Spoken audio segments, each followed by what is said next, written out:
Hey everybody, welcome back to American History with Mr. Finn. So today we are moving into kind of a fast forward to get to World War I. We're still looking at the early 1900 period, but we have to look at a kickback to the way of capitalism and the social Darwinism and all of that stuff.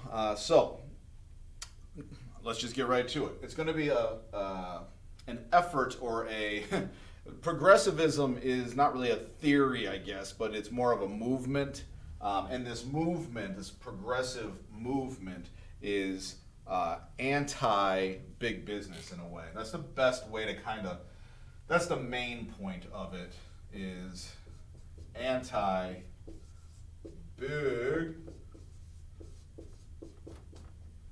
business. So if you remember, big business had taken control. We had the robber barons or captains of industry, Rockefeller and Carnegie and all this stuff. And social Darwinism left the average everyday worker in a bad spot. And big business was all about, it's called profit motive, but it's really, to make it easy, making money. That was the whole goal. That's capitalism. I'm trying to make as much money as I can. Again, the term is profit motive. I am motivated by profit, meaning making money. So, progressivism, the main part of progressivism and this movement is anti-big business because it looked at what big business was doing to the average everyday person living here in America in the big cities.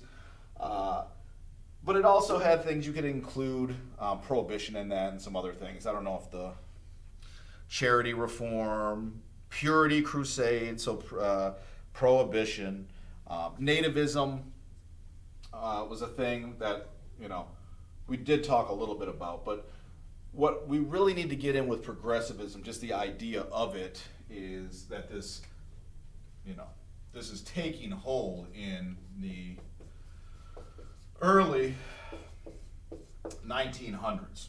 And again, it's a kickback. So it's a kickback to capitalism and making money. So you are going to see things like in this time period, and we talked about communism, but socialists get a big push.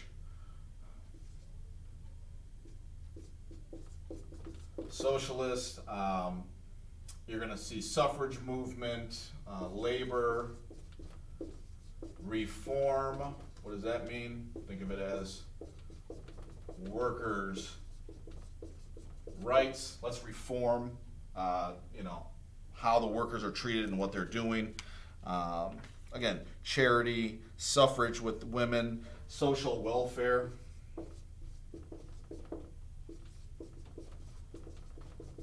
Social welfare, helping less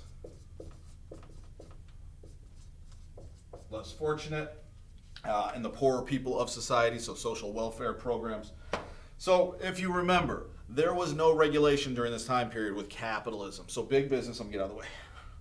Big business was allowed to kind of do whatever they wanted to do. The government would not step in. The government did not have regulations. There was no rules. Big business was all about making money, and the idea was that the government should stay away.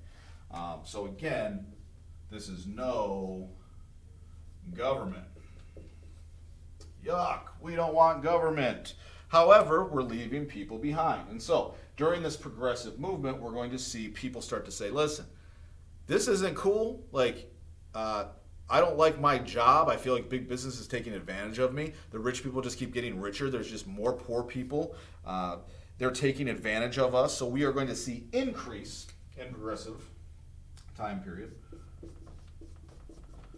Increase of regulation. And that just means rules. Rules. So it is the rules that govern business. Businesses today cannot just do whatever they want in an effort to try and make money. There are regulations. There's the Food and Drug Administration for health and safety. As I said before, there's fire escapes on buildings now. There's all kinds of different things. Child labor laws, like children cannot go work in companies now. And that's all coming through this progressive movement or this pushback to the way it was going in the late 1800s with this big business. So we are seeing this fight between the two, progressive movement and big business wanting to keep it the same. And one of the big things that's going to come out of this, which actually brings me to your assignment today, so not a ton of notes, unless I take a look and I see something I missed before we get done. But the problem had always been that big business controlled the government. Big business controlled the government, and so there was no way to make laws to govern over businesses. However, during this progressive time period, you are going to see a president who's going to be a progressive president, one of the more famous presidents, actually.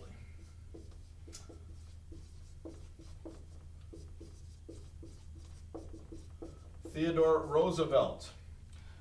He is I don't need to write progressive president again, but he's going to be something that you talk about today. He's a very interesting person, and I don't want to give too much away about Theodore Roosevelt because you're going to be looking into him.